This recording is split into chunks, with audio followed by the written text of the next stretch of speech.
ஐயா, ஆதி காலத்துல இந்த குருவா இருந்தவங்க பார்த்தீங்கன்னா, அவங்க ரொம்ப தவம் செஞ்சவங்க, ரொம்பவும் நெருப்பு மாரி அவங்க கூடலாம் சிஷ்யர்கள்லாம் கிட்ட போறதுக்கே அவ்ளோ அனலா இருப்பாங்க. சி குரு போறாருன்னா, ஒரு 1 கிலோமீட்டர் பின்னாடி தான் சிஷ்யர் போவாரு.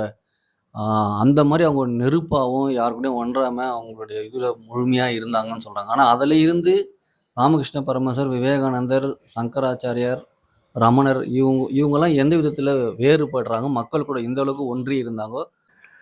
ம். எப்பயுமே ஞானிகளை சுற்றி ஒரு கூட்டம் இருக்கும்.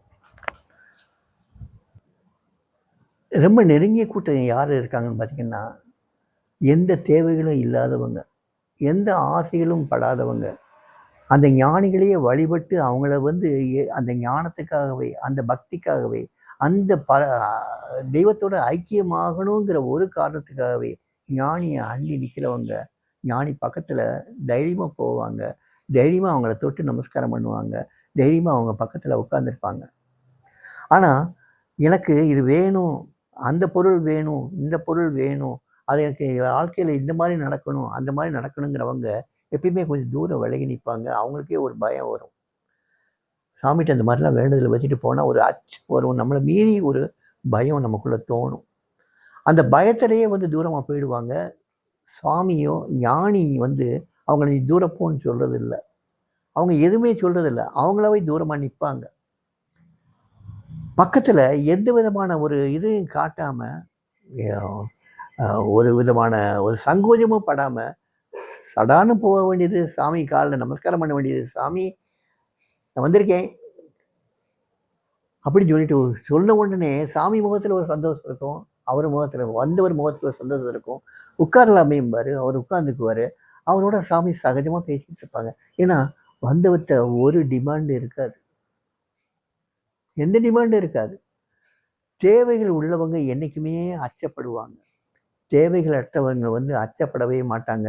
ஞானிகள்கிட்டையும் அச்சப்பட வேண்டிய அவசியம் இல்லை. அவங்க அந்த ஞானிகளுக்கு அவங்க தேவையில்லாதவங்கள ரொம்ப பிடிக்கும்.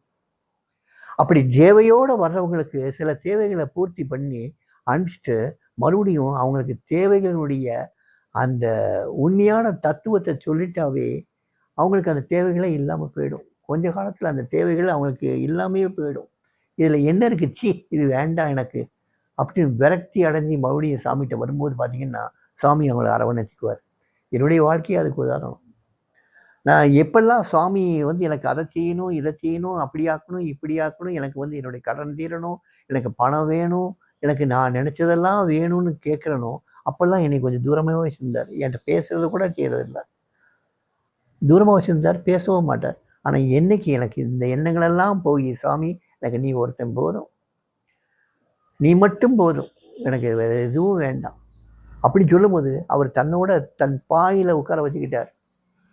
சாப்பிட போகும்போது 2 பேரும் ஒன்றா உட்காந்து சாப்பிட்டோம், ஒரே இலையில சாப்பிட்ருக்கோம். எனக்கு அவர் சிகரெட் பற்ற வச்சுருக்காரு, நான் அவருக்கு சிகரெட் பற்ற வச்சுருக்கேன்.